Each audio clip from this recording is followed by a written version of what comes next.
What is going on, YouTube universe? Welcome to the Hip and Shoulder, where we discuss everything Australian rules football. And with another round of AFL action in the books, we now get the chance to sit back and reflect on said action. And round 18, while delivering outcomes that was anticipated by many, it was a basic bitch round in the way of tipping and trying to determine which team was going to win. But the way some of the teams went about it made this a definitive round in the season. Probably none bigger than the first cab off the ranks. First playing second, Fremantle, Sydney, Optus Stadium. These have been the best two teams in the competition for the 2026 campaign. They both run a similar brand of ball movement. They love to connect defensively with handball, moving the ball forward to catch other teams off guard, and their speed in which they can get that handball going has absolutely dismantled teams throughout the course of the year. So obviously, these two teams coming together had match of the year contender written all over it. Many are anticipating these two teams to be the final two teams facing off in the grand final this year. I'm still a firm believer of the fact that that probably will happen, but I think we definitively got an answer here as to which team is the better team, and that is Fremantle. This year has Purple Haze written all over it. Now, the match timeline for this game tells a completely different tale of the tape when you look at the first half in isolation, but then if you look in the second half, that is where you get the answer of who the best team in the competition is this year, because it was two different sides of Fremantle we saw. We saw a struggling Fremantle team in the first half, and then some of the most dominant football we have seen for the year outside of that run that GWS went on against Brisbane. This was the best second half performance of the season, and I'm still left questioning where this came from and how it went about. Let's turn our attention to the match timeline before we break it down statistically. At quarter time, Sydney led this game 3-6-24 to 5 behinds. And then at half time, they led 4-9-33 to 11 behinds. 11 scoring shots to 13. Fremantle could not kick any goals whatsoever. They couldn't hit the side of a barn. They couldn't hit water if they fell out of a boat. Any analogy you could use for missing, Fremantle had every right to have those slapped on them. But in the second half, especially the final quarter, we saw some absolute magic from Fremantle. At three-quarter time, Sydney led 7-12-54 to 6-16-52. Fremantle had a 6-goal 5-quarter against Sydney's 3-3. And then in the final term, Fremantle 15-21-111 defeated Sydney 10-13-73. Sydney had a 6-goal 4 second half. Fremantle went on to kick 15 goals 10. They scored 100 points in the second half when they couldn't kick a goal in the first. This was absolutely outrageous, and it was the run and carry game that chopped Sydney up. It is the very same brand Sydney have been playing that they weren't able to stop and to capitalize upon. This is what I've been saying for weeks on end when it comes to these two teams, when we talk about what we have learnt from either team. This run and carry game is absolutely phenomenal when executed correctly, but it is the sword that a team can also die upon, and Sydney just had many instances where their own run and carry game unraveled themselves, and Fremantle were able to capitalize on every opportunity. This performance from Fremantle, especially in the final quarter where they managed to kick 9 goals 5, 59 points, it is their largest fourth quarter performance in club history. Fremantle are on a generational rip this year. They have had many club-defining moments out of this season when it comes to rewriting history books. If there was ever a Fremantle team that is primed to win their first ever premiership. This is the team. They are playing the ultimate brand. They have recruited players that just complement this game style so perfectly well. And to kick 15 goals, 10 and a half when you were getting absolutely towed up in the contest in the first just shows the resiliency of this team.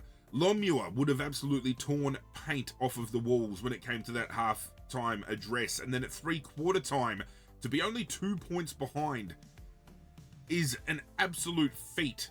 And then to go on the run that they did in that final term, it's absolutely sensational what they're doing. I can't speak any higher of Fremantle than I am right now. And outside of my own team, which is far from playing finals, you know, for the next few years at least, if anybody was to win a premiership and for myself to get behind them and be happy about it, be actually content with them winning, Fremantle's actually on top of my list. So to see them on the run that they are on, I just hope they don't fall to the curse that Adelaide fell to last year, finishing on top of the ladder and then being bounced out in straight sets. But with the game style they've got in place and their systems in check, I don't see anything going, you know, that negatively. I don't see them bowing out in straight sets like Adelaide did. Thankfully, they didn't have any injuries out of this game, given the fact that they copped a couple of injuries the week prior.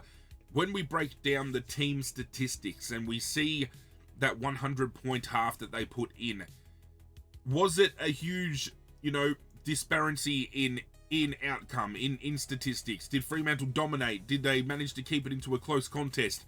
And they had more of the ball, but not as much as the scoreboard would indicate. 381 to 333 disposals. The handball game, they won by 83. And that, 43 rather. 43? Yeah. Statistically speaking, given that 100-point performance they put on in the second half, there actually isn't too big of a gap between disposal usage here. 381 by Fremantle, leading 339, and it was the 43 handball difference that is the gap in disposal. And again, Fremantle being able to capitalize on those extra handballs, getting their forward movement going and doing it properly, executing it well, was the difference maker in this game. 65 inside 50s to 47.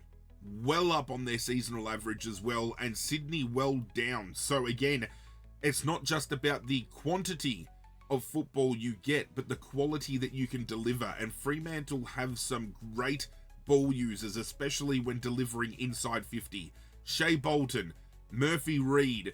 You can list off a few players that when they've got ball in hand and transitioning that ball into their forward line and looking for those leading lanes, these guys are getting hit lace out all the time, and it is just sensational to watch. Again, some people might think I'm glazing Fremantle here, but when you're the best, I think you deserve to be spoken about. And Fremantle have had the list to do this for years, and they're finally getting all those pieces together and things are clicking from a neutral standpoint. It is great to see. Breaking it down, inside 50 efficiency, from their 65 inside 50s, they ran at 58%, again, up on their seasonal average, which, again, they just capitalized on their moments. The stoppage game, they did win that 36 to 31. In the clearance game, they won at 39 to 31, so it was a great battle inside that midfield. Uncontested possession, they had the better of, 239 to 202. 146 contested to 121. So both contested and uncontested football going the way of Fremantle comfortably. They had less turnover, and again, as I said, it was Sydney's turnovers where Fremantle was able to capitalise and get that forward handball game moving. 77 marks to 71. The tackling game as well, they had 20 less tackles around the ground. Fremantle, they were down on their seasonal average, but inside 50 they had more. So again, that forward half pressure allowed them more scoring opportunity when they did get that ball into their forward half. This was, again, even though Sydney fall by 38 and Fremantle win comfortably in the end, this is still a spotlight as to what we could see delivered come finals time. Whether they meet in the grand final or not, the standard to which we see some of these teams playing, like Sydney still played incredibly well. It's just Fremantle were just so infinitely greater around the contest. It was just so, I don't know whether just the pressure from Fremantle just become a little bit insurmountable for Sydney to match. But man, to think that you don't kick a goal in the first half alone, you only manage 11 points, and then you look at the final scoreboard and you see 111. Mind blown. Absolutely mind blown. Turning attention to the players who I thought performed well enough for votes here, and I have made the executive decision that going into next season and beyond, I'm going to do more of a coach's vote style to what the AFL do, so 5, 4, 3, 2, 1, because I feel there are some players out of each game when I do just a 3, 2, 1 vote system that are going to get overshadowed a little bit. Like, okay, they lose by 38 points, but Curnow still kicks 5. But doesn't get a mention because they did lose by that 38, and the 3 that I've chosen I feel were integral to Fremantle's turnaround and Fremantle winning. So definitely want to hear a bit your thoughts at home about whether that change or not is something that you're looking forward to. I just think it gives us opportunity to highlight more performances and recognize more performances. And we are going to talk about coaches' votes later in the video because the Collingwood North Melbourne game, and actually there are a few other games outside of that, some coaches' votes that came out I don't agree with. And I think players are still getting glazed by name instead of outcome, if that's going to be a little bit of a teaser into what we're going to talk about later on. But I did land on 3 Dockers for the votes. I'm giving 1 vote to Caleb Sarong. Been in and out of form this year, but returned to form in this game particularly. 28 disposals, 10 were contested, 2 marks, 6 tackles, 7 clearances, 457 metres gained, 6 score involvements. The 2 vote I gave to Josh Tracy. While he did kick a goal less, I thought his involvement in that second half to get Fremantle back into contention for winning the game, let alone helping them win the game, was more instrumental to the outcome than Curnow's 5. 18 disposals, 12 were contested, 5 marks, 2 tackles, 415 metres gained, 4 goals, 9 score involvements. Best on to me was Murphy Reid. There's always contentious discussions, especially in the West. Who's got the better read? Is it West Coast with Harley? Is it Fremantle with Murphy? I think it's very harsh to judge both of them, considering one's an inside midfielder, one's more of a midfield forward, like half forward kind of hybrid. But Murphy Reid's season this year doesn't only see him as a lock for best 22 under 22, but for me, he's an All-Australian lock. When choosing my own All-Australian team at this point in time, there is a video coming where after 18 rounds, I've compiled a team. It's taken a while to get there, but I've done it, okay? It's coming. Stay tuned. Murphy Reid was easily the first player that I selected in that team because his role in moving that ball inside 50, I think no person in the competition currently does it better. Errol Goulden was originally that player that with ball in hand, you could always guarantee he's hitting someone. Murphy Reid has overtaken him in all but his second year. And this is where some other contentious discussions are now popping up. Richmond had opportunity 4 times prior to draft Murphy Reid. And somebody on social media said, well, who would have you drafted, Murphy Reid instead of? Josh Smiley's going to be a great player, but he hasn't played football in 2 years. We haven't seen him at the senior level yet.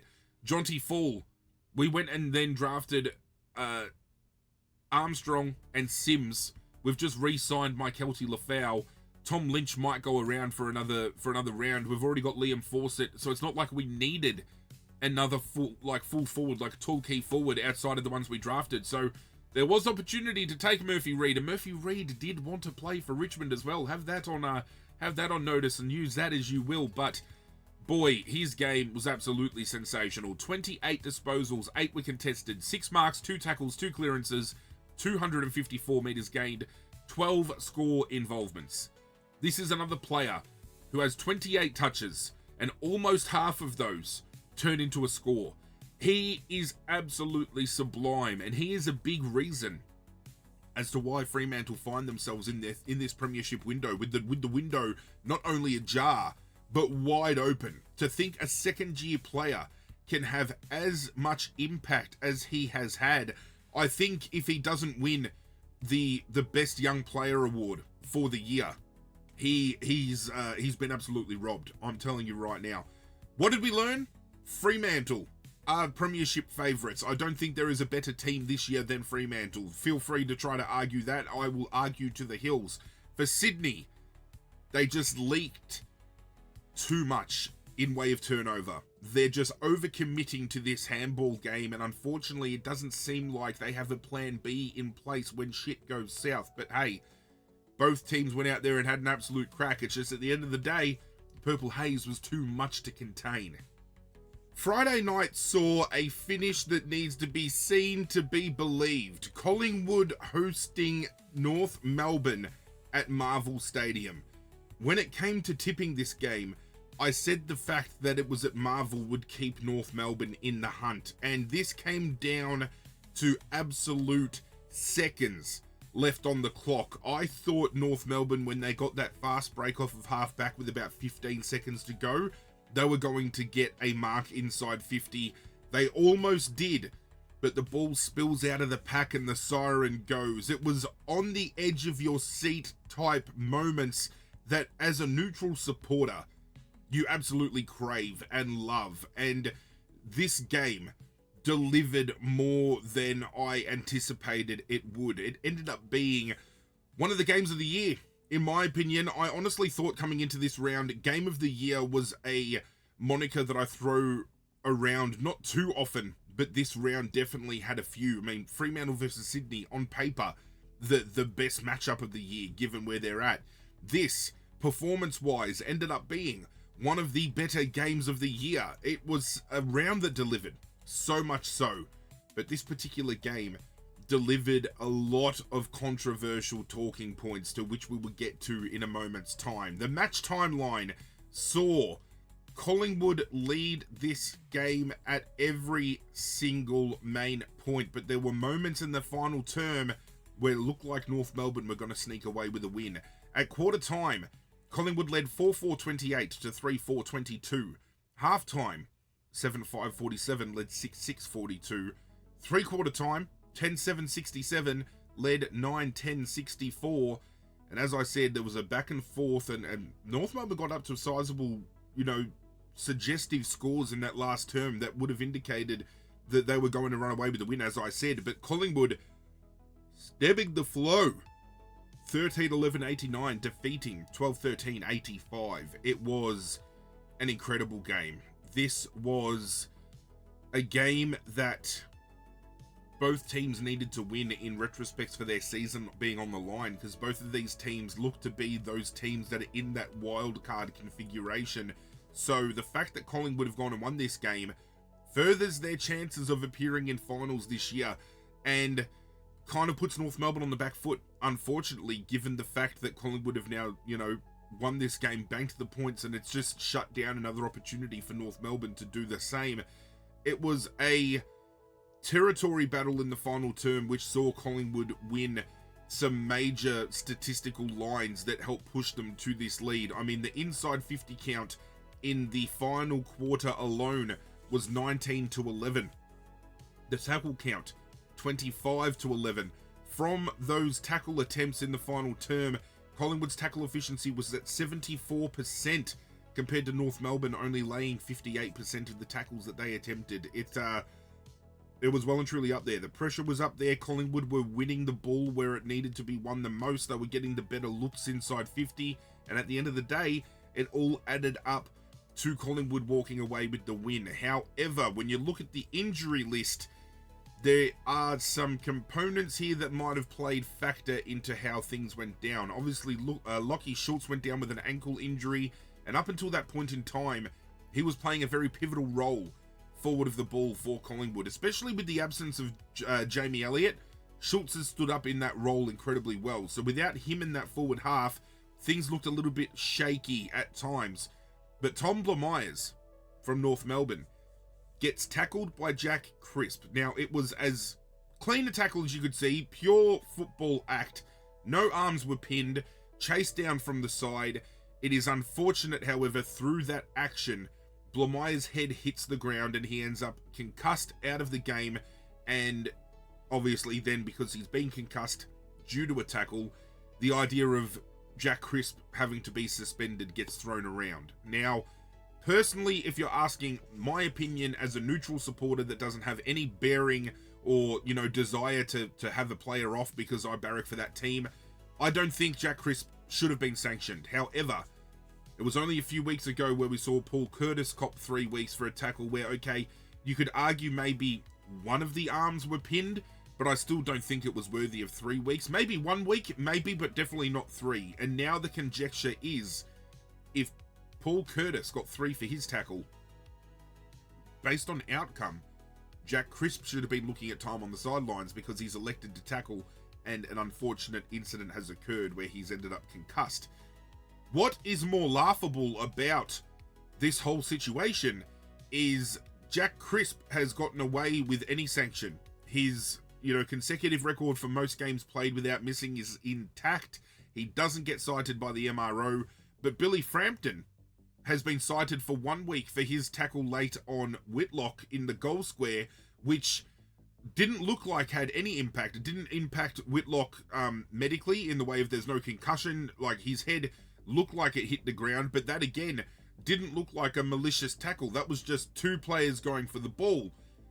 Why can you definitively say that tackle deserves 1 week, where Jack Crisp, even though it was a football act, concusses a player through his tackle and he doesn't get to serve anything? And this is where the inconsistencies of not just the AFL, but the MRO come into question as well.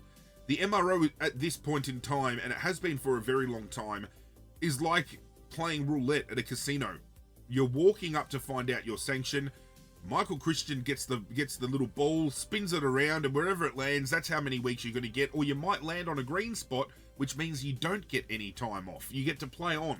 It's making a mockery of the system. And that then brings up conversation about the fact that, oh, he used to play for Collingwood, so Collingwood players are going to get off and they're not going to get sanctioned. And it just really starts to bring the game into disrepute. And that is something the AFL does not want to do. And I've coined the phrase many times before, the AFL will continue to be ran like a circus while clowns are left in charge. They had plenty of opportunity to bring Brendan Gale in at one point, and I feel Brendan Gale, had he been appointed, you know, in that position of power at the AFL House, the game would be in a much better standing because it's being ran by somebody who not only played the game, but has a passion for growing the game in a positive light. I mean, we saw what he did at Richmond, and he's going to do absolute, you know, wonders and magic down at Tasmania. But that was only just the tip of the iceberg with outcomes coming out of this game. We'll talk about team statistics first, and then we'll get to the next point of conjecture. Disposal count was rather even, given obviously the score come down to less than a kick. 384 disposals the way of Collingwood, ahead of 372 for North Melbourne. That was one majorly, well, not majorly considering it's only 12, but it was the 11 handballs more that separated them. But it was pretty even keel across the board. Inside 50s, 57 to 56. Both well up on their seasonal averages. Both ran at well over 70% efficiency around the ground. Both ran at close enough to 50, if not 50%. Now, this free kick count was heavily skewed as well. Collingwood only got 11 free kicks for the game. North Melbourne had 22. And there were a few very questionable moments within this game, especially late, that I felt North Melbourne got a bit of the rub of the green. I'm not at all suggesting that umpires kept them in the game. And there's always games where, you know, one team's going to get a little bit better than the other. Some teams might not, you know, get exactly the same. And that's what I've been bringing in about talking about rules this year. Rules being officiated 2 different ways for 2 different teams in the same game. I don't like it. There was issues with the arc. There were issues with some holding the ball calls. It was a bit rough. It was a bit rough. But moving into where I think North Melbourne should have had the better here. Tristan Cherry absolutely tore this game apart. Was one of the best players on the field. 42 hitouts to 32. North Melbourne won the clearance game 43 to 38, where they did their most damage at stoppage, 34 to 27. It's just they allowed so much uncontested ball from Collingwood, you know, divisively against their own systems here. 263 to 235. allowing those, and it's only 30 disposals, but 30 uncontested disposals, when we've seen Collingwood be able to launch a couple of weeks ago against the Gold Coast, for example, 3 kicks is all it took from fullback to scoring a goal. So in reflection, if it can only take 3, 4, 5 disposals to go coast to coast, 30 uncontested allows for a couple of goals to be scored, and in the end, it's by less than a kick that Collingwood get away with the win here. Around the ground, 110 marks to 99, both teams, wanting to play the ball on their own terms, wanting to slow things down, happy to chip things around. The tackling game was dominated by Collingwood, 78 to 56. 15 of those were inside 50. So when you look around the ground, Collingwood had more of the ball. North Melbourne had more ascendancy within the midfield, but yet it was still Collingwood that managed to get away with the 4 points, with a 4-point win again in a contest that I thought was a contender for one of the games of the year quite comfortably. Statistically, moving forward and looking at individual player performance, again, there are players here that I could vote for, haven't voted for. I feel some are a little bit stiff. I feel Harry Sheezel had a great game, and he's probably been stiffed here to not get a mention. I am giving 1 vote to Jai Simpkin. I thought his work rate around the contest was great for North Melbourne, and he's a player who he was, spoken about having looked around, during the trade period, didn't successfully find a landing place. So some people kind of maybe push Jai Simpkin to the back of their mind when you think about North Melbourne midfielders. You think about, Luke Davies-Uniacke, Harry Sheezel, Colby McKercher when he gets the chance, George Wardlaw.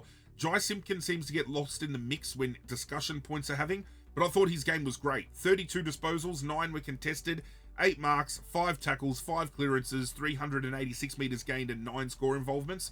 I gave the 2 vote to Tristan Cherry, who I thought was definitively North Melbourne's best. He was a monster, and I've got to give credit to Darcy Cameron as well, because while Tristan Cherry had the better of him, Darcy Cameron had a very reputable game as well. But Tristan Cherry had 22 disposals, 15 were contested, 6 marks, 7 tackles, 32 hitouts, 5 clearances, 335 metres gained, 1 goal assist, and 7 score involvements. And I gave best on to Josh Dacos. I still feel, while his utilization, rather. Sorry for fucking around with the English. But his utilization off of half-back is great for Collingwood. But I honestly feel putting Dan Houston in that half-back role and rolling Josh Dacos through the midfield would be infinitely greater for Collingwood moving forward. Nick Dacos is great moving the ball inside 50. Josh Dacos has the same penetration with his own boot and can launch from 50 on the run for a good goal or 2. So why not utilize that in the midfield? We've seen it in the past in drips and drabs, and whenever he's had the chance, he has torn the game apart. I definitely feel it's something Collingwood need to consider moving forward. But he had 33 disposals, 4 are contested, again, because he gets a lot of the ball behind and they chip it around and everything else. That's okay. 10 marks, 6 tackles, 3 clearances, 631 metres gained, 2 goal assists, 6 score involvements. The Dacos boys aren't known for getting contested ball, so I can't hammer them hard when it comes to having low contested numbers. It's just not their style. But where I have a little bit of discretion or indiscretion in this is the fact that when it's come to the coaches' votes this particular round, and after the votes are all tallied, AFL put up a post showing the top 5 players of the given round. Now, Murphy Reid was named the best player for the round collectively, and I think given how he played, I've got no worries with him being named player of the round. That was absolutely an incredible job he did, and that's just desserts. Nick Dacos was voted number 2 player for the round. Nick Dacos, according to the player ratings I'm looking at right here, was the 4th best Collingwood player, and there were 6 North Melbourne players more higher rated than he is. Tristan Cherry, Josh Dacos, Harry Sheezel, Jai Simpkin, Darcy Cameron, Luke Parker, Nick Larkey, Jordan De Goey, Cam Zurhaar, and then Nick Dacos. Outside of that, Dan Houston was almost just shy of being rated higher than Nick here. Now, Nick had 28, kicked a goal, 4 tackles, 4 clearances. Didn't have his usual input with or output with score involvements. He had 8. So, okay, he's in conversation. If you were to give votes, maybe 1 vote for this particular game could be forgivable. I definitely think Josh Dacos was best for Collingwood. I've adjudicated him best on field. I think Darcy Cameron was then next best for Collingwood. And then you could make a case, even though Jordan De Goey was higher rated here, you could make a case for Nick Dacos maybe coming in third. So maybe a 1 vote.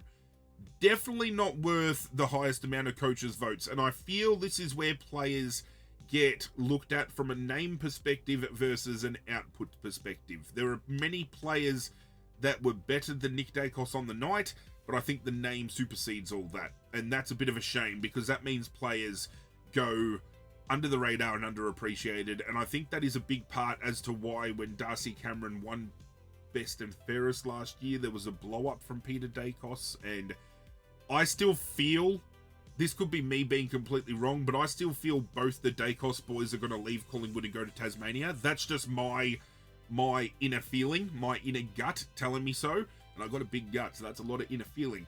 But I just feel, some players are often overlooked anyway, but the fact that you've got players that are having games that aren't worthy of being spoken about as best on performances, but they're getting credited as having that, I don't know. I'd love to know your thoughts about that. I think that's the perfect discussion point, so let's talk about it in the comments down below. But ultimately, Collingwood walk away with the win. They keep their wildcard chances alive, pinching another opportunity from North Melbourne. And with the runs home that I have seen, North Melbourne are in the mix of having one of the hardest runs of any club on the back half of the next 6 to 7 weeks. So could this win potentially have put a stopper in the wild card round opportunity for North Melbourne? It is remained to be seen, but it's a tough road here for not just North, but for Collingwood as well. Let's watch this one closely.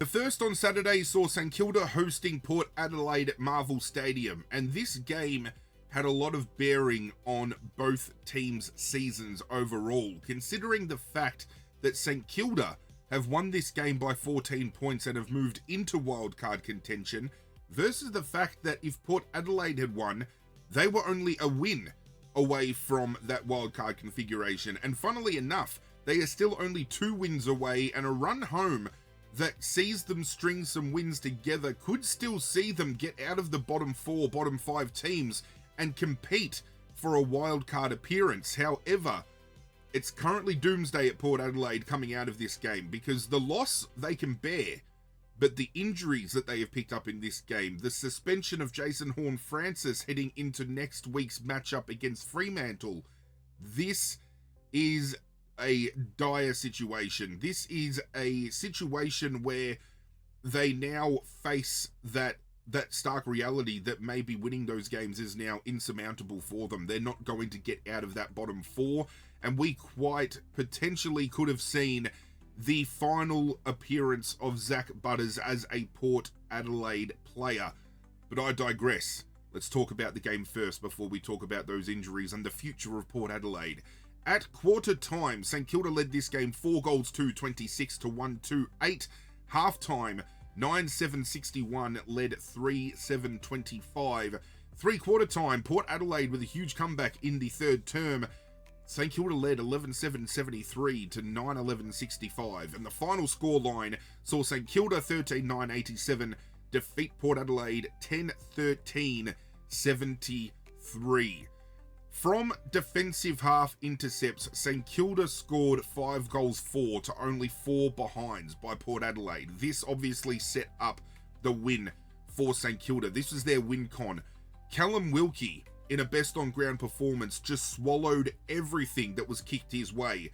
Brad Hill being moved back to defense with Jack Sinclair out injured has been a master stroke move by Ross Lyon. Nasiah Wangani-Malira running off of half-back. These are the players that have been catapulting this defensive rebound work that has been generating scores. This is their second best differential for the season from this particular source, scoring from defensive half intercepts. They recorded 72 to 46 defensive half uncontested marks and produced 16 inside 50s from this zone. We all know Ross Lyon loves a defensive style of game plan and strategy and execution, and that's exactly what set St Kilda up for this particular win. We know Port Adelaide aren't boasting the best forward line. Outside of Mitch Georgiades, I feel they struggle a little bit. So being able to really get ahead of Port Adelaide in this retrospect, especially with Georgiades going down, pretty sure he went down with injury. I'm going to have to check that real quick if he was in the injury mix. I think he got concussed. Yes, so Georgiades was concussed out of the game, and after you take him out of the forward line, that is when Cal Wilkie was able to eat all the marks that he ate. That was Brad Hill being able to get all those intercept possessions. Nasiah Wangani-Malira able to get all those intercept possessions. Outside of the Mitch Georgiades concussion, we had Lockie Jones go down with a rib injury, and he's a heart and soul type player for Port Adelaide. He's not an A-tier player by any means, but he gets the job done. He plays a role. But the biggest injury was Zach Butters, who has done a high-grade syndesmosis ankle injury. They are hoping he will come back round 24, final game of the season. And if they're aiming to do that, I think that is a swan song game for Zach Butters. There are two different avenues that Zach Butters is going to go down. And this is what is being reported heavily by AFL media. This is with all the speculation around it. He either lands at the Bulldogs, which I feel they do not need another midfielder. The Bulldogs are needing desperately a key defender, and I think they would be better chasing somebody like a Jacob Wiedering over a Zach Butters. Richmond is the other location, and call me crazy because I'm a Richmond supporter. I would love the fact that Zach would choose Richmond over the Bulldogs. Bulldogs obviously in a better window than Richmond right now, but the big draw, the speculation and whispers that are going around town is Richmond are close to securing Ken Hinkley's signature in a coaching capacity. And if we can get Ken Hinkley at Richmond, that is what opens the door for Zach Butters to make that transition. It's kind of ironic that he has done an injury on the eve of potentially coming to Richmond, given Richmond's injury woes this season. That's the running meme. But it's terrible to see players go down with injury, but a player with the capability of Zach Butters, it just squashes a team collectively when you see the fact that this guy has carried Port Adelaide on his back this year.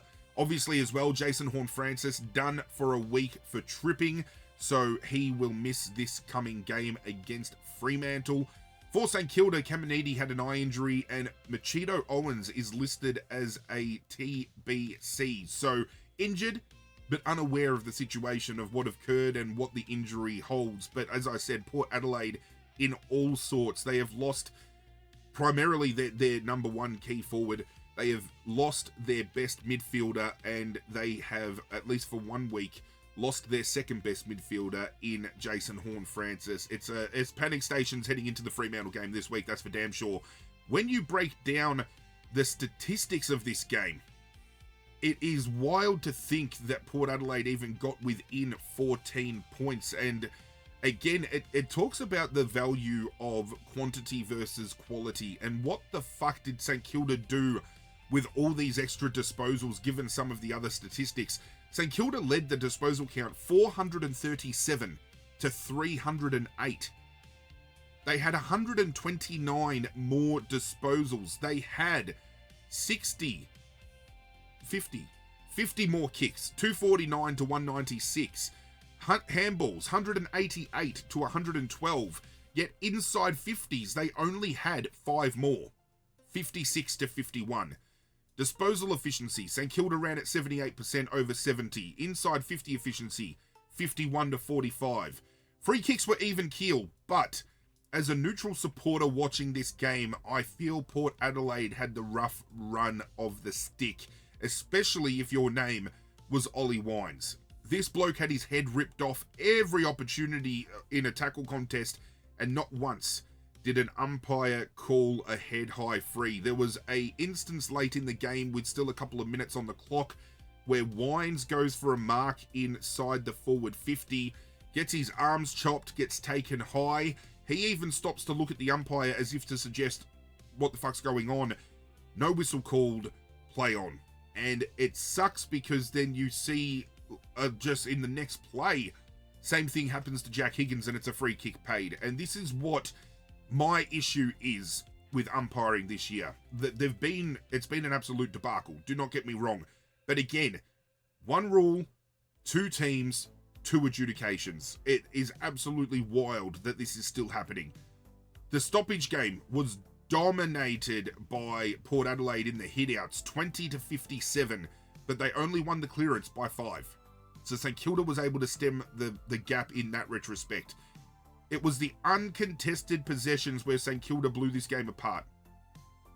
They had 112 extra uncontested possessions versus Port Adelaide, and yet they can only, from that, register 5 more inside 50s, and they win by 14 points.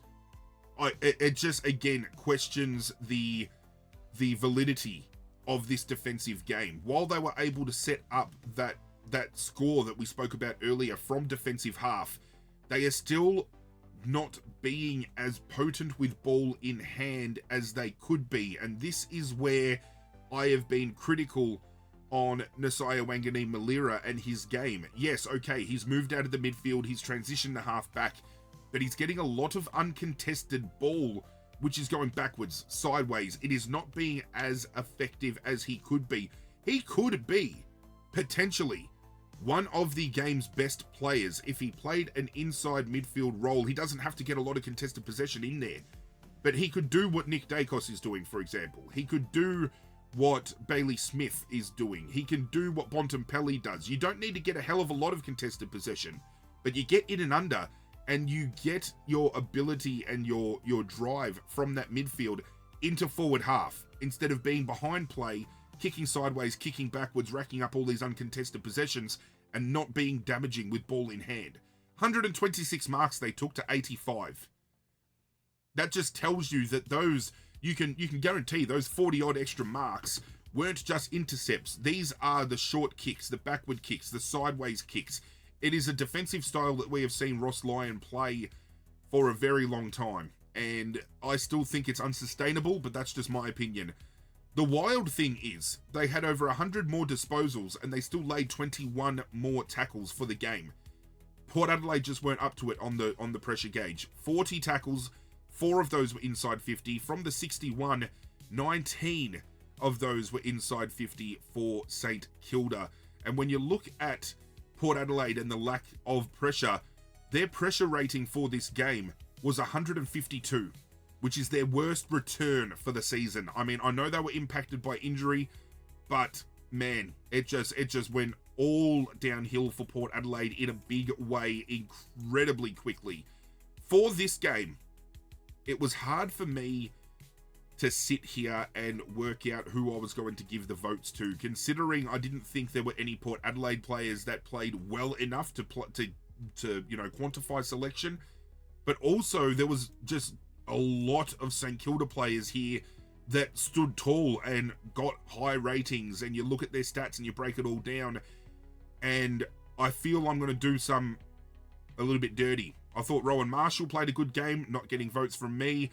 Brad Hill played a good game, not getting votes from me. Mateus Philippou, Mason Wood, but these are the 3 I landed on. Let's cause a little bit of controversy, shall we? The one vote I gave to Hugo Garcia. As far as most improved for St Kilda this year, Hugo Garcia and Max Hall, I think, are running even keel. But Garcia had a huge game, I felt, especially when it came to the inside midfield work. 32 disposals, 14 contested, 1 mark, 5 tackles, 8 clearances, 353 metres gained, 1 goal assist, 8 score involvements.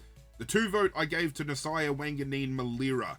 32 disposals, 7 contested, 3 marks, 5 tackles, 2 clearances, 744 metres gained, 2 goal assists, 8 score involvements. I feel this week he had a better outing. Only 7 contested. Okay, so 25 uncontested possessions, but he still lays 5 tackles at least this week. He gets 2 direct goal assists, 8 score involvements. He's actually getting better return out of this game than he did last week when we kind of ran a little bit negatively towards his output. But best on ground, I'm going with Cal Wilkie. I think if you think otherwise, you're crazy. This guy just swallowed everything. Any chance Port Adelaide had of moving the ball inside 50 to try to win this game, Cal Wilkie shut it down. 34 disposals, 9 of those were contested, 16 marks, 425 metres gained, and 3 score involvements. As a key defending fullback, I think that's a great return. And as I said, late in the piece, Port Adelaide tried to move the ball forward at any opportunity, and you could almost guarantee if Cal Wilkie wasn't there to mark it, he was there to spoil it or bring it to ground. This guy is having an absolutely killer season. What did we learn? St Kilda, is their defensive game actually going to win them the chance to play this wildcard round? Could they do damage in September from back half intercept scoring? They've proven me wrong this week. Maybe it is sustainable. I don't think so, but maybe they can prove me wrong. For Port Adelaide, I think the only thing we've learned here is just how dire this situation is about to be. Coming against Fremantle this week, no Georgiades at least for that 1 week with concussion. No Jason Horne-Francis. No Zach Butters. I don't know how bad the rib injury to Jones is, but boy, oh boy, they're in all sorts. They're in a lot of trouble, and I think we can now put a dash through them when it comes to any expectation of them finishing higher out of that bottom 4, actually. I said top 4. They wish out of that bottom 4. NG Stadium played host to GWS taking on Geelong in a game where I was convinced GWS would win this game. Just given how they dismantled Fremantle's run and carry the week prior, dishing Fremantle their only 2nd loss for the season, coming up against a Geelong side that has been struggling to find ways to win, I was convinced the Giants would run all over the top of them. And for 3 quarters, it didn't look like it. But again, a final quarter resurgence from the Giants sees them pinch this win by 13 points, and they keep their season alive, which is absolutely incredible, because I highly talk about how the Giants have one of, if not the best list on paper. From defense to forward line, there is star talent everywhere, and it's just been unfortunate that continuity issue with them not being able to string games together, plus just losing personnel through injury, has put a bit of a dampener on their season this year. But I feel with a strong list, with a healthy list from start to finish, they could be as dominant as Fremantle have been this year, because they run that same handball game. They have great connection from defensive half to forward half, and when they get to that forward half, they have a list of players they can get the ball to. The match timeline shows just how behind the 8 ball GWS truly was, and then just to come back with the launch that they had in that final term, absolutely incredible. This is why you can never truly write a team off. At quarter time, Geelong led 5-2-32 to 2-2-14. At halftime, Geelong led 7-7-49 to 3-6-24. At three-quarter time, Geelong led 10-7-67 to 5-10-40. And the final score saw GWS 12-14-86 defeat Geelong 11-7-73. This final term only saw Geelong kick a singular goal, where GWS went on a rip to kick 7 goals for. Now, this is interesting. GWS kicked 9 of the last 10 goals of the match to snatch the victory. They recorded 13-11 clearances and 14-11 pre-clearance tackles. What's interesting about this is that last term and just the ascendancy GWS had around the ground statistically. They kicked 9 of the last 10 goals, obviously, to win this game. They recorded 13-11 clearances and 14-11 pre-clearance tackles in the final term. And from those clearances, they scored 4 goals. Geelong didn't register a score at all. Obviously, injury has played a big part in this game for Geelong, and Geelong had a great handle on this game until those injuries crept in. And we will talk about those right now. We will talk about the injuries, because the injuries, unfortunately, I feel fell again to some key personnel. Gothard did a shoulder injury, and for GWS, Gothard went down with a shoulder injury in a season where I feel he hasn't been spoken about enough. When it comes to first-year talents getting out there and having a crack, he has been amongst the best, and I feel that he's been lost in the shuffle with your Jagger Smiths and your Willem Dersmers and all these other kids being spoken about. Gothard has been kind of pushed to the side a bit, which is a bit of a shame because he's been brilliant in his debut year. But for Geelong, they lose Jack Henry to a throat injury. Now, he hasn't been playing defensively. He's been used more as a forward utility, but he plays a role. Tanner Brunn goes down with a neck injury, has returned after a year of not playing. He comes back in, and I feel he's been amongst Geelong's best this year. But Jeremy Cameron does a collarbone injury, which I won't post the image, but in real time, when you could physically see the collarbone pop out, and, almost to a point where it could have ripped through skin, that's how much it was fucking ajarred. I don't know how long that's going to bench him for, but you take him out of that forward line, you still might have Shannon Neal, but outside of that, now who do you have? You've got Jack Henry injured, Oliver Henry. He's been serviceable, but he's not at the level that I feel he could have potentially been. It's now seeing Geelong string all these losses together. For the first time, do we not see Geelong finish in top 6 and have to fight for a wildcard round and then lose? Because right now, I think the way the ladder's configured, wildcard could potentially see GWS and Geelong face each other, and that's not a matchup you'd like to see with some of the dominance that GWS had in this game. Again, it might have come at the expense of some injuries happening, but boy, did GWS play out of their skin in that final term. 407 disposals to 359, the way of GWS. Inside 50s, GWS had less, 53 to 60. And Geelong just weren't able to capitalise again. No Jeremy Cameron there to eat the ball up. It was just easy exits for GWS from that defensive half. Inside 50 efficiency, Geelong ran at 33%. Well down on their 50% seasonal average. Around the ground, Kieran Briggs was huge. 59 hitouts to 45 against Geelong. The clearance game, 49 to 41 against Geelong. Uncontested possessions, they had 28 more. Contested possessions, they had 20 more. Around the ground, GWS just had a bigger desire to win this game, to get hands on ball, and we know midfielders like Oliver, like Callahan, are going to thrive in that situation.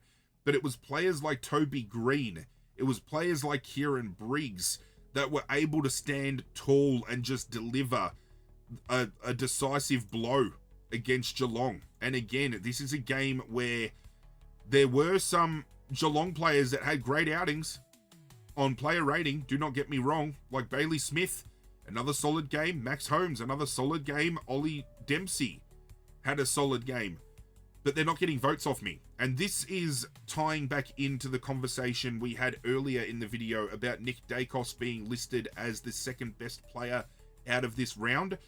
They have Clayton Oliver listed as either 4th or 5th best. And yet there were 3 Geelong players higher rated than him. There were 3 GWS players rated higher than him. And again, is it just the name? Clayton Oliver had a great game, don't get me wrong. He has 36 disposals and 9 clearances, but I think some of the potency we got from the quality versus quantity situation, again, for the guys I voted for, I think speaks for themselves, really. I did give 1 vote to Sean Manor. 33 disposals, 13 contested, 1 mark, 4 tackles, 7 clearances, 582 metres gained, 4 goals, 6 score involvements. 2 votes went to Kieran Briggs. 19 disposals, 13 contested, 4 marks, 4 tackles, 51 hitouts, 5 clearances, 258 metres gained, 1 goal, 5 score involvements. And I thought best on was Toby Green. 33 disposals, 15 are contested, 5 marks, 4 tackles, 7 clearances, 706 metres gained, 2 goal assists, 8 score involvements. It's rough. Obviously, these are objective, decisions that have been made by myself. I've looked at statistics and I've kind of worked out who I feel was not just best on ground, but who was more influential on the game. And Clayton Oliver had a great game, but again, players that are getting highly touted by the AFL and coaches' votes, when there are players here that are dominating the game but are being overlooked, it's just, I can't get my head around it. I really cannot. What did we learn? GWS, they have the star power still with injury lurking around that club to knock off contending teams back-to-back weeks. They have beaten Fremantle. They have beaten Geelong. They put themselves now in a prime position to finish in that wildcard configuration. And I feel if anybody can win it from there, GWS is the team. For Geelong, injuries. They're starting to surmount. They're starting to build up, and it's to key personnel. They're already on a huge losing streak. Is this the first season we do not see Geelong feature heavily in finals? Could be the first time in a very long time, and the stark reality is, with the outcomes we're seeing and the way they're playing and the personnel they're missing, could very well be on the cards. Later that evening, we move down to the MCG. Carlton taking on Hawthorn in torrential downpour, in terrible weather conditions, and in the freezing cold, which saw players on the bench not only rugging up in jackets, but using hot water bottles, dumping their hands into hot water to keep themselves warm. It was a night that I think Carlton fans are going to want to forget. Carlton were given their first loss under Josh Fraser, and it wasn't just a loss, it was a 64-point drubbing in a game where umpiring decisions again were questioned. Again, I don't think we're going to ever see a round again ever in history where there isn't something contentious that has happened from the umpires that we're going to be able to talk about, because this game was riddled with them. None more so than a moment when Jack Ginnivan is lining up for goal from about 45-50 meters out. You can hear plain as day, the umpire starts to call play on. He actually says play, right? He starts saying it. Carlton defender hears him, so he goes to tackle. And then the umpire decides, nope, I'm going to stop saying play on mid-call. 50 meters because you've encroached the mark. Jack Ginnivan kicks a goal. And at that point in time, the game was still very much in the balance. If you want an example of pure ineptitude from the umpires, oh my God, Jesus Christ, English and me today is not sitting well. But if you want another example of ineptitude that isn't just coming from myself and being able to speak properly, the ball was inside 50. Comes off the boot of a Hawthorn, I can't remember if it was in forward half or defensive half, but it comes off the boot of a Hawthorn player. Doesn't go out on the full, spills out of bounds. Inside 50, that's a throw-in, unless it's a deliberate act, which it was not. We know the new rule that's been brought in, that if the ball comes off your foot and goes out of bounds within, the parameters of outside the 50-meter arcs within that transitional area, it's a last touch rule and the ball goes to the opposition. Clear as day, it's inside 50. One umpire goes, free kick Carlton, lasso rule. Another umpire runs in and goes, no, it's in the forward 50, we throw it in. 3 of them standing there like fucking Mother's Club trying to work out what the fuck's going on is absolutely ridiculous. And I feel this rule has been very contentious as well this year, because while, okay, you get a handball off, goes out of bounds, it's a clear disposal. Accidentally coming off of a leg from below the knee down and then spilling out when it's not registered as a disposal if it's accidental and it still gets paid as a last touch is ludicrous to me. I feel it needs to be conclusive that it was a disposal. If a player kicks it and it then goes out of bounds, whether it's actually holding the ball and kicking a drop punt or whether it's kicking it off the ground, great, call it that way. Accidentally touching your leg and spilling out, I mean, it's no different from a spoil, right? You're electing to punch the ball. You've made contact with your fist. It goes out of bounds. They don't register that as a last touch rule. I just think there's a lot of grey in this area that needs to be isolated and spoken about. But we move on to the game itself. Carlton were incredibly competitive in the first half, regardless of what the scoreboard says. But after that, especially again in the final term, it seems to be the growing trend for this particular round. Hawthorn just put the foot down and ran away with it. It was very scrappy in that first half as well. That rain coming down, there were forced errors. It was a horror watch as a neutral supporter, but Hawthorn just found ascendancy in that second half. At quarter time, Hawthorn led 2-2-14 to 2 straight 12. At halftime, they led 5-3-33 to 2-1-13. 3-quarter time, they led 10-7-67 to 4-3-27, and the final score line saw them defeat Carlton 15-13-103 to 6-3-39. They were opened up in every facet. Hawthorn were cleaner with ball in hand when the weather hit, and they were able to get that gap simulated early. It was again another dominant fourth quarter display where they got this victory. Now, from intercepts alone, they outscored Carlton by 49 points, and that was enough to win this game, including 7 goals from intercepts in their forward half.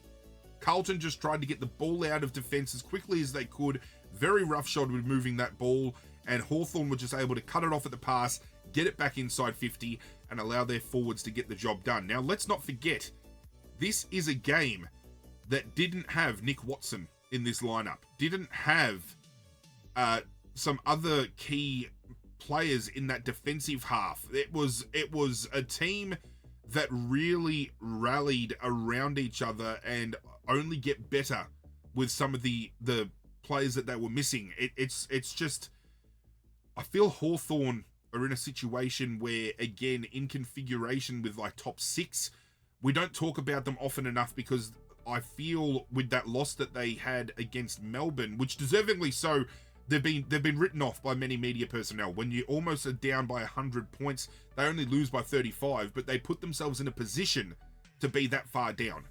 I think you can have conversations about validity of premiership tilts, but Hawthorn answered in a big way here.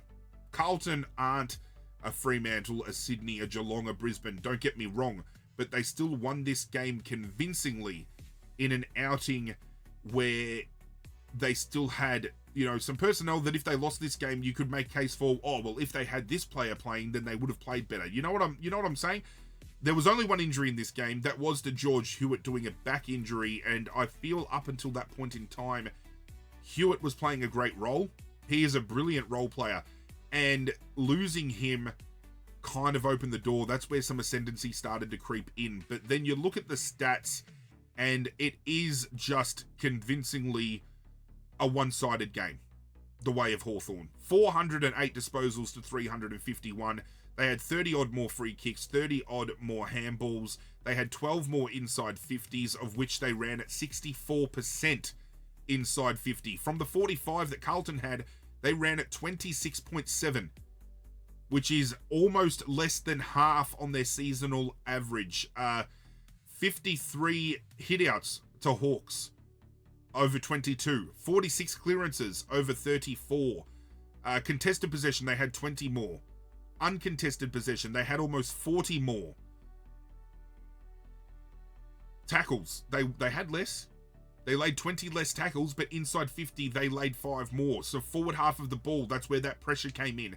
That is where Hawthorn registered a lot of score from that intercept, that turnover-based game. I thought Sicily played well. When you look at the intercepting ability, when Impey, I thought played, was it Impey? Yes, Impey played well, I thought, in defence.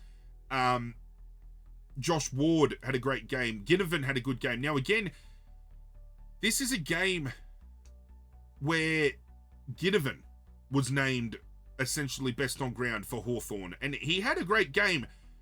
But people are probably going to drag me here because I'm only giving him 1 vote. And again, there are other players here that played better than Jack Ginnivan. Looking at this list for the higher rated players on the field, there were 4 Hawthorn players that played better.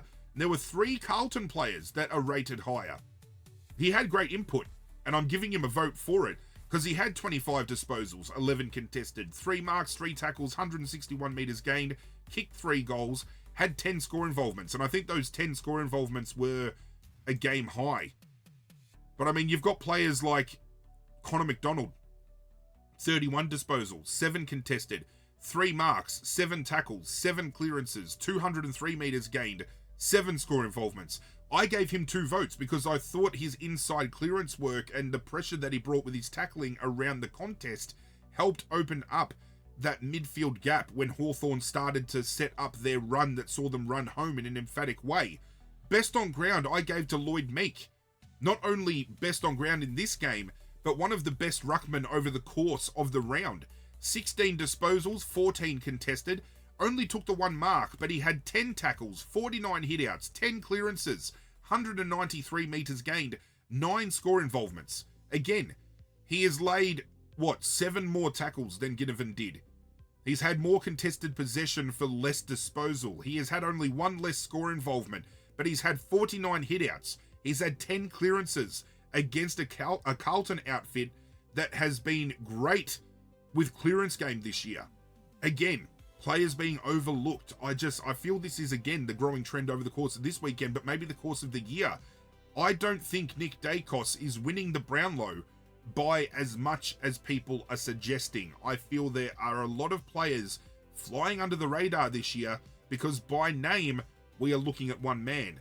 I feel the same here. Jack Ginnivan is easy to remember in our brains because he is synonymous with Hawthorn. He's always spoken about in the media. But Connor McDonald, Lloyd Meek, these types of players, I felt played a more integral role in the game. Feel free to disagree. What did we learn? Carlton, again, as well as they have played, and they have played incredibly well under Josh Fraser, losing this game from the intercept, kind of thing that Hawthorn did in launching that score just shows that Carlton under pressure still fold incredibly easy. And when it comes to competing for finals this year with the way other teams are playing, it's again not a sustainable kind of output that you want to see from Carlton if you want to push for that wildcard round. If you're going to be just dump kicking out of defense and allowing easy turnover, you're going to get killed 9 times out of 10. What did we learn from Hawthorn? We've seen them lose to teams like Melbourne, but then come out and absolutely put on displays like this. I feel their biggest issue is continuity. Being able to string proper games together. If they had played better against Melbourne, I feel maybe in a different light we'd be talking about them differently. But knowing the fact in the back of our minds that they have almost, at one point they were almost 100 points down in that game, you start to question the validity of their push in that finals contention. They'll make finals and they'll play well, but knowing that there is a capability to win by 60 points but lose by 60 points with this team, you don't know where to land, and that's where the conversation point kind of hits a stagnant route. The final game on Saturday night, boy oh boy, did Damien Hardwick lose his fucking mind in this game. Adelaide Oval, Adelaide Gold Coast, Adelaide by 79 points. If we're talking about Geelong's fall from grace, Gold Coast fall from grace to me is fucking hilarious. And that is because I am still very much anti-Damien Hardwick for what he did at Richmond. My take, he put us in a very bad position through trades and then fucked off when he wasn't getting it his way. We started losing games. He didn't anticipate that. Oh, I'm just going to leave. I'm feeling burnt out. And then goes and signs a contract straight away for a different club while poaching Daniel Rioli. And I can get deeper into that another time. I don't want to come across as a Richmond supporter that just wants to have a sook all the time. So we're going to move on. But Adelaide here, I said it last week, their run home is incredibly strong and they can set themselves up for a top 4 finish, and winning by this margin helps them so much so because, again, when we look at the ladder later on in this video, percentage plays such a big role now when there's now 10 teams competing for finals. The top 6 are guaranteed a final spot. You don't want to fall 7th to 10th when you've had a great season, but your percentage is terrible, because then you run the risk of not making that final 8 and playing legitimate finals, which I think a lot of people are saying that the wild card isn't legitimate, so got a frog in my throat, Jesus Christ. Anyway, quarter time, it was a great contest, but after that, it was all Adelaide. The Avalanche started very early in this game. 3-2-20 led 2-3-15 at quarter time. Half time, 7-8-50 led 3-5-23. 3/4 time, led 13-12-90 to 4-6-30, and the final score 19-14, 128, defeated 7-7-49. In second quarter to third quarter, they only managed to score 1 goal won, so they scored 7 points, and then the final term they were only able to kick 3 goals won, where Adelaide went on to kick 6 goals 4 in the third quarter, and then they kicked 6 goals 2 in the final, a 12-goal second half. They were out-tackled by 35, the Gold Coast. Adelaide's pressure was incredible in this game. It is the 6th time this season where Gold Coast have lost the tackle count by more than 20. So their pressure rating has dropped substantially. And from turnover, again, Adelaide scored 9 goals 3, 57 points, from 25 forward half intercepts, which is what was their undoing a few weeks ago against Geelong, where a lot of people suggested that Geelong only won that game because of a free kick count, when in reality, forward half intercepts absolutely tore them apart, and this is exactly what happened in this game. The Gold Coast started this year off incredibly hot, and a lot of people started to think, oh, maybe picking up Christian Petrarca was the missing piece. But boy, were we wrong.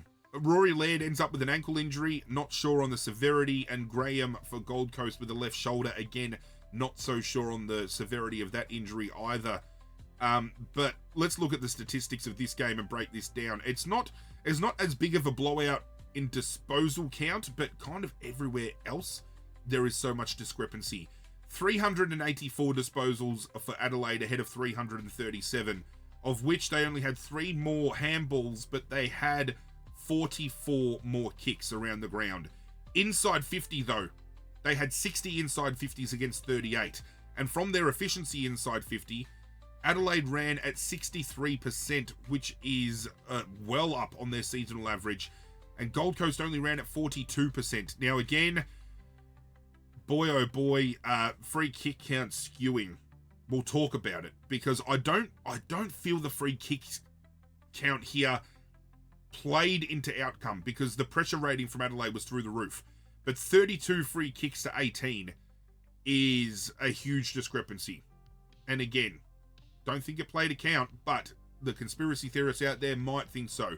When we have a look around the ground, stoppage work, Gold Coast had the better of the ruck battle, 61-44, but they lost the clearance game, 53-35, 14-9 in the centre, 39-26 at the stoppage. Uncontested possession, they had 30 more. Contested possession, they had 27 more. Tackle game, they had all that extra ball, but laid 90 tackles, which is up by 21 on their seasonal average. Gold Coast only had 55. They laid 14 inside 50 tackles, Adelaide. They were just bringing the pressure around every contest, and that's where the free kick discrepancy comes in, because all that tackling was being rewarded for holding the ball counts, and when you start to rack up all that pressure and you start being rewarded for it, obviously free kick counts are going to skew a little bit. I still don't think it played factor. They were comprehensively the better team in this game, so much so that you run through the list of the highest rated players and you only can pick out 2 or 3 Gold Coast players. It is Adelaide all across the board. Now again, I am going to pick their midfield apart, because I sit here every week saying the quartet of Petrarca, Miller, Anderson and Rao on paper is the best 4 for any midfield in the competition, and yet they have failed to fire as all 4. You actually look at it statistically, Gold Coast performed better without Matt Rowell in the team. Feel free to disagree. We saw Matt Rowell not play all those early games. They were winning. They were having high pressure ratings and everything else in between. He's come in, configuration of that midfield changes, and they are getting beaten. This is where picking up Christian Petrarca could have been their undoing all along, even though on paper it looks great. Having an extra midfielder doesn't make sense. And now they're apparently interested in trying to talk Nick Dacos into going up there. That's exactly what they need. Another fucking midfielder, right? But we have a look at the output of those 4 players. Christian Petrarca, 19 disposals, 3 clearances, 1 goal. very much down on output from him. Tuke Miller, 20 disposals, only lays 2 tackles, only has 3 clearances. From a tackle perspective, very well down on his output. Matt Rowell had 27, 6 tackles, 6 clearances, okay, reputable. And Noah Anderson, 25 disposals, 5 clearances, 4 tackles, reputable. But again, 2 popped off, 2 failed to do so. We are yet to see a game where all 4 just absolutely go insane. And I feel that is where Gold Coast will be at their peak, when all 4 of them click at the exact same time. For the votes, however, a handful to miss. And I'm giving honourable mentions to Sam Berry. Should Sam Berry get a vote here? He could. And he probably should, you know. And I think I've done him dirty. And we're going to fly by the seat of my pants here. We are going to make a change on the fly, which I do a lot of. But that does mean, I'm going to have to make some changes to the overall vote count as well. Just give me a minute, guys. Okay, we've done it. We've changed it. Now, I originally had Jordan Dawson for 2 votes in this game, just to show you who I've removed out of this configuration. But I gave 1 vote to Taylor Walker. I thought forward half of the ball, there was no one better in this game. There were some, you know, some junk time situations going on, which is why I didn't put him higher in the voting. But he had 13 possessions, 3 were contested, 6 marks, 2 tackles, 332 meters gained, 5 goals, 1 goal assist, and 11 score involvements. The 2 vote I have now shifted, and I am giving it to Sam Berry. 28 disposals, of which we will talk about contested momentarily. 2 marks, 12 tackles, 10 clearances, 499 meters gained. From a contested perspective, he had himself, let me find him, 14 contested possessions, and he had 5 score involvements. And the 3 vote for this game, I gave it to Isaac Rankin. When Adelaide are firing, this bloke is always up and about, right? 31 disposals, 14 contested, 5 marks, 8 tackles, 7 clearances, 597 meters gained, 1 goal, 9 score involvements. What did we learn out of this game? Adelaide, I feel, are a dark horse for the premiership. At their best, they can beat the best, but we don't see it consistently enough, which is why there are still question marks. For the Gold Coast, I don't even think they're going to make wildcard, especially when their coach comes out with 6 games left to play. Still can very much finish, not only in the wildcard, but finish in top 6. And yet he's come out and made comments where he's pretty much written off the season. Damning. Very damning. He's talking about Adelaide fucking supporters going off in the crowd, and, you know, they're the type of supporters that live in their mother's basement. Think maybe he needs to go down to the basement and take stock of the downfall of his club here and reassess what the fuck is going on.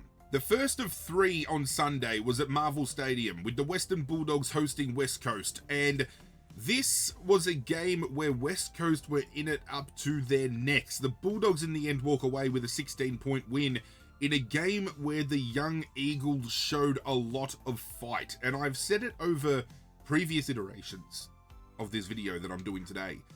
The Eagles are in a position as a club through rebuilding while they're at the bottom of the ladder that you look for shining light as much as you can. And there was not just a little bit of light. They shone exponentially in this game. They're really in a position, West Coast, where we've had a great taste this season as to where they can go, what they can achieve. And as far as the rebuilding clubs, West Coast are primed to start moving a hell of a lot quicker than some might have anticipated. Now, some might think that is a rather redundant comment to make, given the fact that they've been rebuilding for as long as they have. But they're finally starting to see all these pieces come together. All these young kids are starting to click. Chemistry is building. And eventually, this is where young clubs like West Coast are going to start climbing up the ladder. When Tasmania comes in and the draft pool gets, you know, hit severely in the way of limited access to other clubs for talent while they build their own club, young teams like West Coast, Essendon even, Richmond, North Melbourne, these are clubs that are going to start climbing because they've got the young talent primed and ready. And West Coast are in a position where they've been able to play these young kids so early that they're going to be ready-made and hitting their stride by the time Tasmania comes in, by the time the compromised drafts start becoming, you know, a headache for other clubs. I loved what I saw from West Coast this week. I loved what I saw from West Coast last week as well. As a neutral, you just love to see young teams that normally struggle, find a little bit of continuity and ascendancy. And there was a big part of this game where I honestly thought they were going to run away with it. At quarter time, the Bulldogs led 4-2-26 to 2-5-17. At halftime, it was 5-7-37 from the Bulldogs, trailing the Eagles 6-8-44. At three-quarter time, the Bulldogs hit the front once more, although marginally, 9-8-62 to 8-11-59, and the final score saw the Bulldogs 13-8-86 defeat the Eagles 9-16-70. What this game could have been if accuracy was something that the Eagles cherished a bit more. Where the game was split was by the smallest of margins, by the clearance game. The Bulldogs won that 39-30, converting 47 points from those extra clearances, whereas West Coast only managed to score 16 points from stoppage. That is a huge gap. To have almost 30 points clear in the stoppage game is ultimately what won the Bulldogs the game. And that is wild, considering the other splits around the contest were even closer. Inside 50s, 47-45. Contested possession, 133 to 124. As I said, the Eagles were in the hunt. They were matching the Bulldogs in many facets of this game. But to have 39-33 clearances, but then the discrepancy of 47 points scored from clearance to only 16, that is where the Eagles will grow and they'll learn. They're still a very young midfield. When you're coming up against the likes of Liberatore, Ed Richards, Marcus Bontempelli, to only lose by 6 clearances is great, but to then lose by scores from stoppage by 30 is a bit of a gap that they need to fix, but that is perfectly fine. We turn attention to the match report just to make sure there were no injuries, because I can't remember. There was Bailey Dale, but he is to be determined, and Starcevic went through it. He got an eye injury and an ankle injury. Bailey Dale is huge in the way of the Bulldogs season. We know the Bulldogs this year have been hit from pillar to post with injury, so losing Bailey Dale, who is running in a hot vein of form, could be very detrimental to their defensive half setup. Looking at the team statistics, the Bulldogs only won the disposal game by 1 singular disposal. 45-48 inside 50s, where the Eagles actually had more. Around the ground, both ran close enough to 70% disposal efficiency. Both ran at 50% inside efficiency. The stoppage game, 45 hitouts to the Eagles over 36 for the Bulldogs, but they still managed to win that clearance game, as I said, 39-33. The biggest gap at centre clearance, which was 12-8. Uncontested possession was only won by the Eagles by 11. Contested possession was won by 8, the way of the Eagles. Marks around the ground, the Eagles took 101, which is up by 15 on their seasonal average. The Bulldogs took 79, which is down by 6.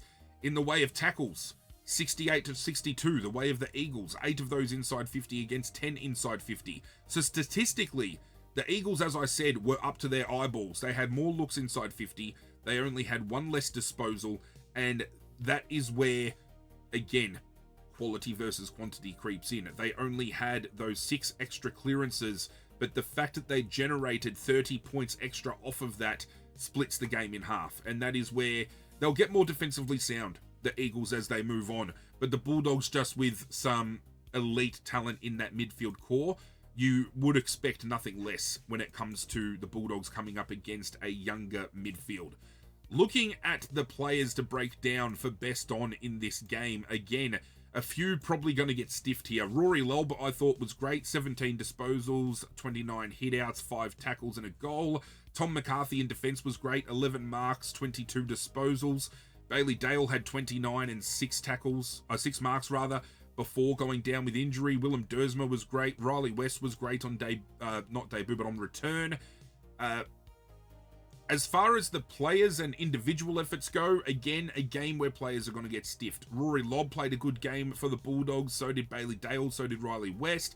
Norton kicked 5 as well, which I don't actually have him in my team of the week, so I might have to do a little bit of configuration there to quantify that. But anyway, we move on. The players I did land on, I think respectively for their teams, were the stronger players. They had more influence. And I'm giving the 1 vote in this game to Ed Richards. It was by the slimmest of hairs that I gave him the 1 vote, not the 2 vote. He had 28 disposals, 11 were contested, 4 marks, 2 tackles, 6 clearances, 633 metres gained, 1 goal, 1 goal assist, 7 score involvements. I'm giving 2 votes to Harley Reid. Really came into his own, and it's great to see when Harley Reid just focuses on playing football and not the bullshittery that goes down with him, like flipping the bird and having to go, fucking scruff somebody up. Focuses mainly on football and puts out great output like this. And again, a player that has been linked in the past to a Melbourne move. I wouldn't mind Richmond playing into trying to get Harley Reid down there. 27 disposals, 16 contested, 3 marks, 2 tackles, 9 clearances, 424 metres gained, 1 goal and 8 score involvements. Best on ground, Sir Marcus Bontempelli. Was hard to argue against it. 25 disposals, 15 were contested, 4 marks, 8 tackles, 12 clearances, 496 metres gained, 2 goals, 1 goal assist, 6 score involvements. What did we learn here? West Coast, they're well better placed than what the ladder suggests. They have the key pieces in place. If they can maybe target a couple during the trade period to bolster their stocks, they will be primed for 2027. And I'm going to go as far as saying, if they can build on this list, they could be wildcarding within the next 1 to 2 years. Heard it here first. The Dogs, on the other hand, really needed to win games like this, but they needed to be games that percentage plays factor. Again, we'll break the ladder down at the back end of this video, and you're going to see how big percentage is going to play within probably, I'm going to say 5th to 10th, and maybe even some teams that are on the cusp of getting into that wild card that are out because of percentage. Can they do damage in September? I don't know, because we've seen, again, a Bulldogs team that lacks continuity, and their worst and their best is a little bit too and far between. But if they're losing players like Bailey Dale, I don't know how long this injury is going to be, but we've seen them hampered before. No Tim English in this game. They had a handful of injuries to other players heading into this game as well. If they can't stem the flow, maybe they miss the wild card altogether, which would be absolutely crazy. The next game was at the MCG, Melbourne hosting Richmond, in a game where both clubs come together. Richmond putting together the concept of bringing in a guard of honour. The next game was Melbourne hosting Richmond at the MCG, in a game where Richmond pieced together something that I think was absolutely beautiful and shows a coming together of the AFL and football community as a whole. We lost a player to regional football, to just league football. Fitzgerald was his surname. I can't remember his first name off the top of my head, unfortunately, but he tragically copped a handful of concussions in one game of football and ended up in a position in hospital where they chose to end his life. It was very severe. The brain damage that had been sustained from those concussions was irreparable, and his quality of life had decreased rather quickly. And for Richmond to come out and create the concept of doing the guard of honor for him, to allow his brother and a family friend to do the coin toss, for the two clubs to come together for a moment together to symbolize togetherness and to pay their respects, was huge. And when it was announced that Richmond had done this, it just really pushed my love for this club. I bleed yellow and black, and to see them come up with this idea was absolutely sensational, and for Melbourne to get behind it as well was absolutely great. The outcome of this game, however, was Melbourne by 46 points, and I was hoping we would see a little bit more fight from Richmond. There was a little bit of fight in the first quarter, a little bit of fight in the last, but it was Melbourne convincingly all around the ground, and that just upsets me as a Richmond supporter, because this year it's been like a roller coaster. We see Richmond play incredibly well and get to the heights, and then we plummet straight down. We've seen them challenge Adelaide. We've seen them challenge Brisbane. We almost and should have won against Carlton twice this year. And then we come out and have performances like this where we get overshadowed and absolutely blown off the park. And it's hard to find any continuity, any motivation, any drive to push forward when demoralizing things happen like this. Uze has suggested that we are on track, and there are some shining lights out of this game. Do not get me wrong. There are some things to cling on to, especially with performances from young kids. We win the clearance battle in this game again, which is something that we have struggled with historically for years. Even with our midfields that we had through our premiership years, getting beaten in clearance is something Richmond was synonymous for. But I think more often than not this year, we've either broken even or we've won the clearance game, which shows that we are taking forward steps. But there is still a lot of questions to be had. Is Uze the man for the job? We've already spoken earlier in the video about Ken Hinkley being linked to Richmond. I don't know whether that's going to be bringing him on board as head of football, whether it's an assistant coach as a contingency plan. If Uze doesn't get the job done, Hinkley can step in. From an external point, I would love us to sign Hinkley. I think he's got a breadth of knowledge that would be, you know, infinitely superior to our club in the way of just gaining that knowledge on our side and having him work with our young kids. But to have him step up as a senior coach, especially if we can land a Zach Butters over here, if we can maybe pry a Mitch Georgiades as well, I love that fact. But unfortunately, very limited circumstances we can talk to about Richmond in this game, because it was, as I said, convincingly the way of Melbourne. At quarter time, 5-2-32 led 3-2-20. We were in the hunt, 12 points, but the blowout happened. It happened early. There's normally maybe one quarter where we get blown out, but this was just Melbourne all the way home. 9-9-63 led 4-5-29 at halftime. 12-11-83 led 5-10-40 at three-quarter time, and 16-15-111 defeated 9-11-65. Again, we put up 60 points. We put up 10 goals. So there's positive in that, but there were still players that aren't living up to the hype. In the end, it was very convincing for Melbourne, 46 points, as I said. And when we turn attention to team statistics outside of the clearance game, you'll find Melbourne pretty much convincingly all around the ground. We escaped no injury in this game, which was fantastic given our run this year. But statistically, as I said, Melbourne, 407 disposals to 325. They chopped us up by almost 40 kicks, and they had 46 more handballs. Inside 50, 62 to 46. That is well up on their seasonal average and about breaks even with Richmond's seasonal average. We can't afford to give up that many inside 50s against and expect to win games of football. The stoppage game, though, as I said, the hitouts, Melbourne only won it by 1, 37 to 36. We won the clearance game, 42 to 36. Where the stoppage clearances, we won by 10, 31 to 21. So we can take light out of that. We can take stock in the fact that these young kids that are getting exposure to this midfield are getting hands on the football. We're getting clearances working, and we can hold our heads high in that retrospect. It is forward half of the ball that we need to work on. We are leaking too much in defense as well. So our midfield is set. Time to work on the outsides. As I said, possession, uncontested possession. We gave up 80 more uncontested possessions for the game, which we cannot afford to do, especially when we have 71 turnovers and we just give them the ball. Marks around the ground, 103 Melbourne had. Richmond took 55. Our seasonal average is 83. We just struggled in so many facets. Inside 50 marks, Melbourne took 22. We took 5. Contested marks, we had 7. They had 17. So again, beaten soundly. 62 tackles to 42 when they had much more of the ball as well.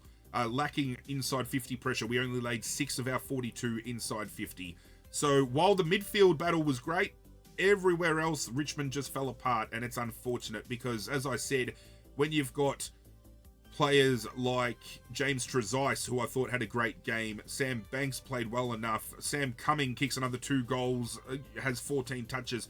Rechko on the outside with 18, 4 clearances. I thought he was great. Ben Miller having a down month by his standards, which is unfortunate. You know, Kane McAuliffe has 21 with 4 clearances. I thought he was great.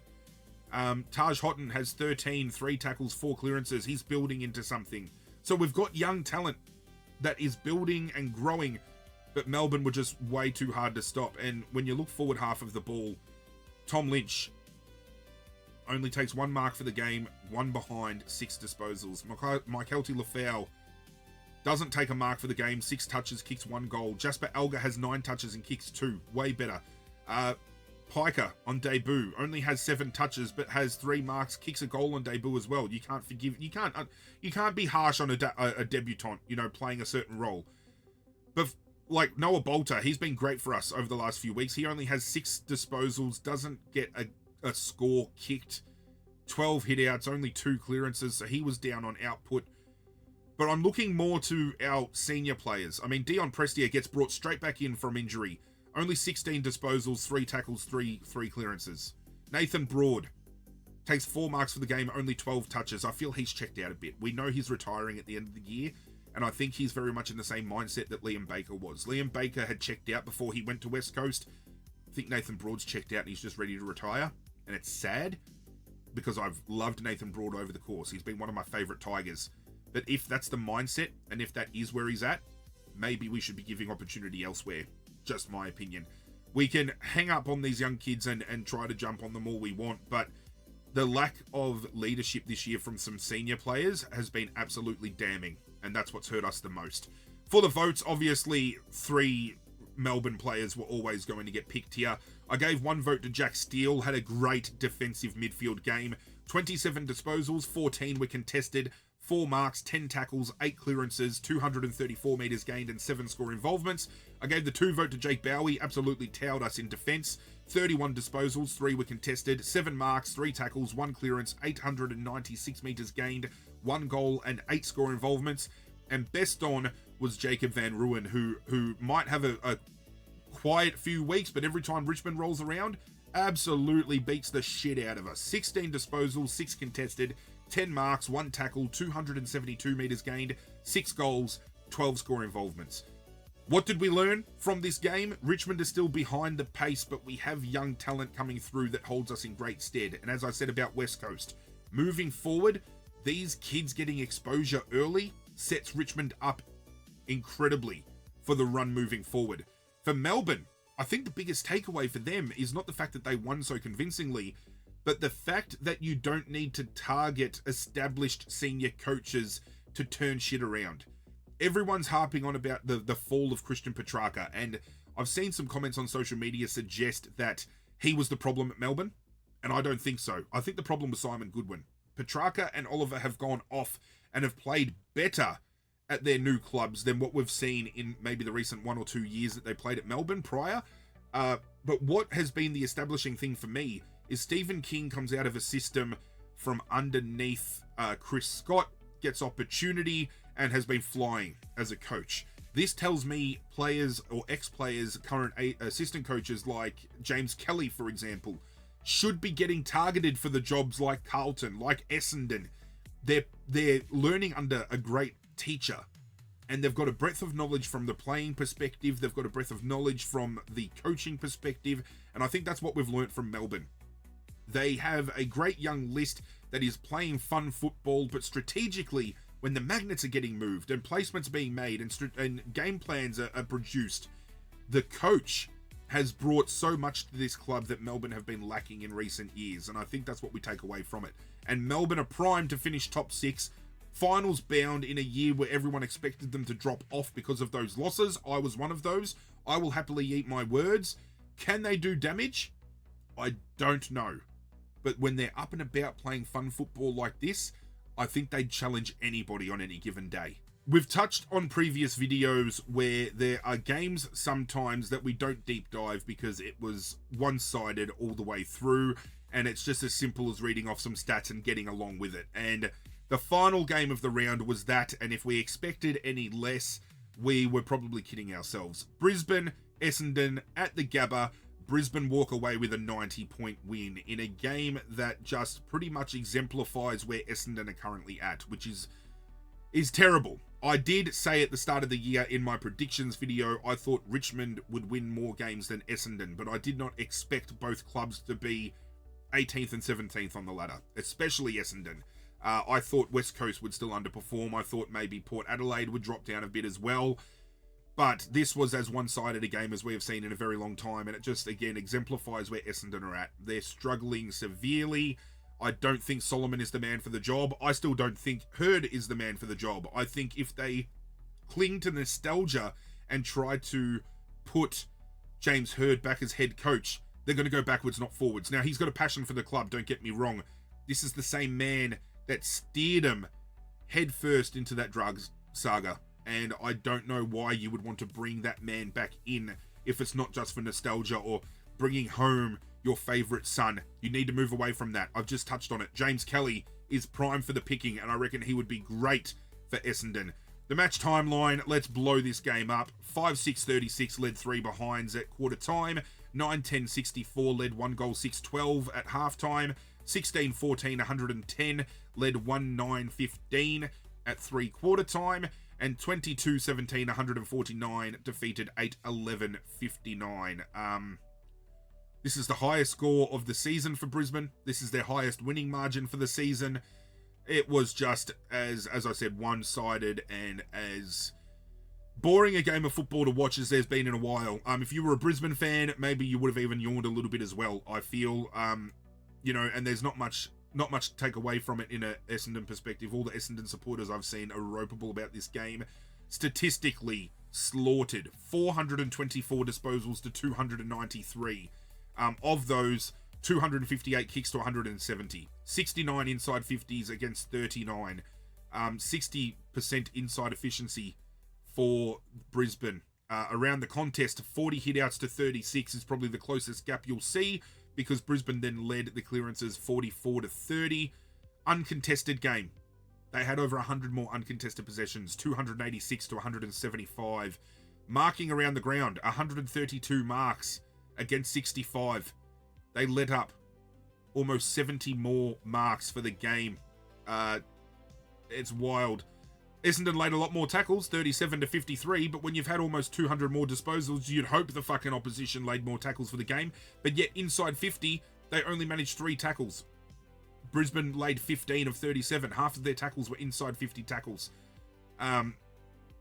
Just blown out of the water comprehensively, and it's just really outside of Peter Wright and Sam Durham, it is just Brisbane in all the high-rated players. And then you go down to the bottom, and comprehensively, the bottom 1, 2, 3, 4, 5, 6, 7, 8, 9, 10, 11 players are all from Essendon.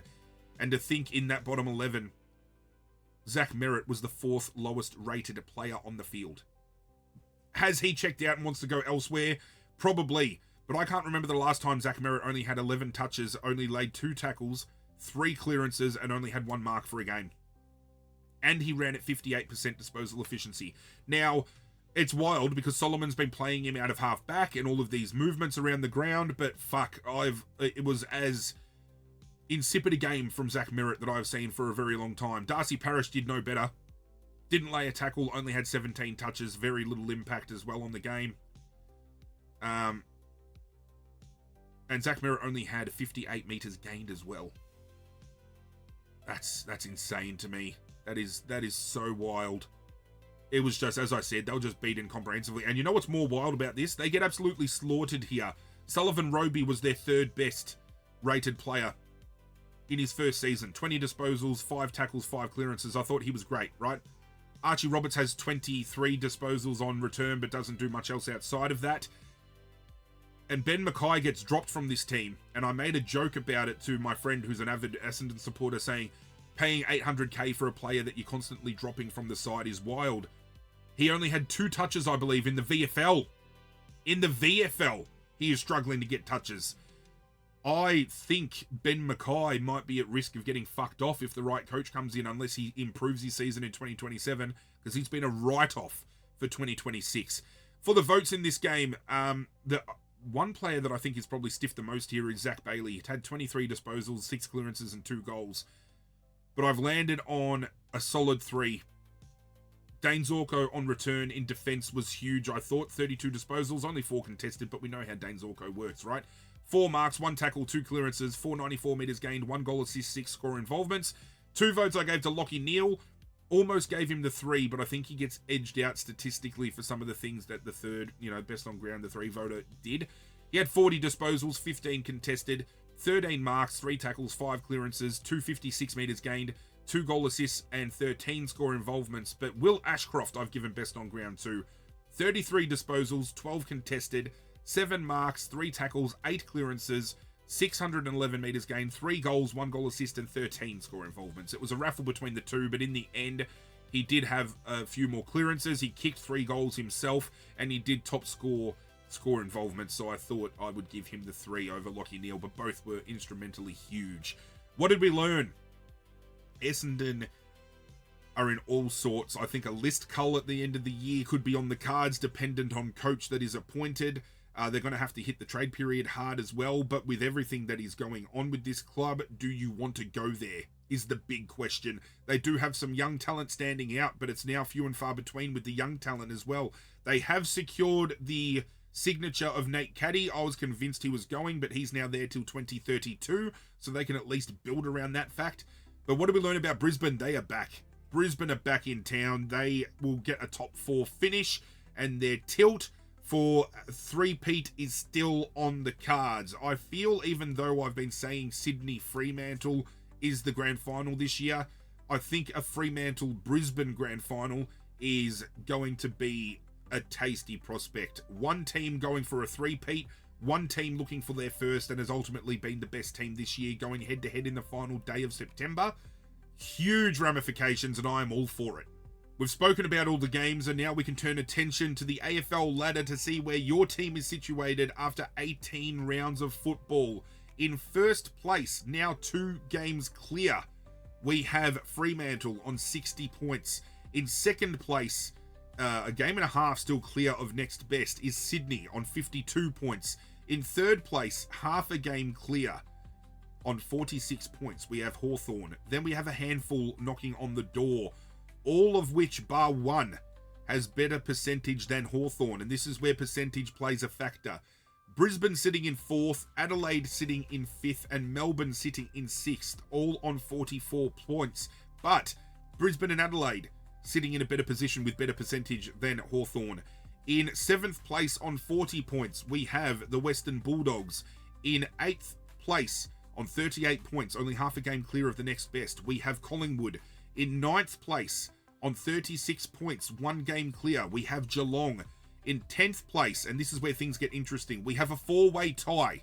St Kilda are currently in on percentage, but we have GWS in 11th, Carlton in 12th, and North Melbourne in 13th, all on 32 points, separated by percentage. And the closest to it, given the fact that it's 15% between Carlton and North Melbourne with St Kilda, GWS are 5% behind, which is still a huge gap, but it's a race. It is a race. Gold Coast have dropped down to 14th with 28 points. Port Adelaide are in 15th with 24 points. West Coast are in 16th with 16 points. Richmond are in 17th with 8 points, and Essendon are in last place with 4 points. Now, as I said, we have basically 1 game separating third and 6th, a game and a half separating 7th and 3rd. We have only 1 game, or 2 games, a game and a half even? No, 2 games, 1 game. There's so many fucking games going on here. We have 1 game separating 13th and 9th, but all of these percentages come into factor. So if you're going to be hunting for a wild card, if you're pushing for top 6, if you're pushing for top 4, you need to have emphatic beat downs on the run home. Otherwise, you run the risk of finishing on the same amount of points that would get you there, but percentage is forcing you out. With all the formalities out of the way, with all the housekeeping done and dusted, we now turn attention to the final 2 things to officially recap the round. And that is to look at the leaderboard for the 2026 Hip and Shoulder MVP Award, where all the votes that I give through the course of each game tallies up. And then we end with the round 18 team of the week. There has been some player movement in the top 10 for the MVP award, and this is how it is currently broken down. In 10th place on 15 votes, I have Max Holmes, Tristan Cherry, and Lachie Neale. In 9th place on 16 votes, I have Jai Newcomb and Jason Horne-Francis. In 8th place on 17 votes, I have Max Gawn and Will Ashcroft. In 7th place on 18 votes, I have Nasiah Wanganeen-Malira. In 6th place on 19 votes, I have Jordan Dawson. In 5th place on 20 votes, I have Luke Jackson. In 4th place on 22 votes, I have Zach Butters and Marcus Bontempelli. In 3rd place on 24 votes, I have Isaac Heaney. In 2nd place on 25 votes, I have Bailey Smith. And in 1st place on 28 votes, I have Nick Dacos and Harry Sheasel. There was no movement whatsoever in the top 3, but Marcus Bontempelli, if he can string some games together in the run home, could push up into that 1st place and potentially steal it from Nick Dacos. And if we saw that go down on Brownlow night, holy shit, are we going to see a blow up. As I just touched on, there is all but one thing to do now, and that is to announce my team of the week for round 18, and this is where I landed. In defense, I have Jack Bowie and Dane Zorko in the back pockets and Cal Wilkie at full back, with Josh Dacos and Nasiah Wanganeen-Malira on the halfback flanks and Blake Hardwick at centre half back. Across the midfield, I have Will Ashcroft and Isaac Rankin on the wings and Sam Berry in the centre, with Lloyd Meek in the ruck, Marcus Bontempelli as this week's captain in ruck rover, and Lockie Neal in rover. My forward line has Murphy Reed and this week's vice-captain Toby Green on the half-forward flanks and Josh Tracy at centre-half forward, with Sean Manor and Jacob Van Ruin in the forward pockets and Taylor Walker at full forward. My interchange has Tristan Cherry, Aaron Norton, Bailey Smith, Jack Steele and Jack Ginnivan. This week's Coach of the Week is Justin Longmuir and this week's Assistant Coach is Adam Kingsley. And with all that, ladies and gentlemen, the round has officially been recapped. Thank you for joining me once more. I would appreciate it if you did enjoy the video, you like what I do here, that you hit that like button down below. Tells YouTube I'm doing something right, and maybe the algorithm will kick in and we'll get pushed out to some new eyes, to bring in some new viewers. And if you are new and you want to get on board the community we are building together here, hit that subscribe button as well. I've been saying it for recent weeks. I do have more videos coming. I've backburnered them longer than I should have, but I've got them done. They are inbound. But if you have any recommendations for content you would like to see that is AFL related, let me know in the comment section down below. I love talking with you guys when you do reach out. And if you want to reach out further than the comment section, check the description of this video. You can find my social media links down there as well. But that's it from me, guys. I'm out of here. And as always, I will catch you guys next time.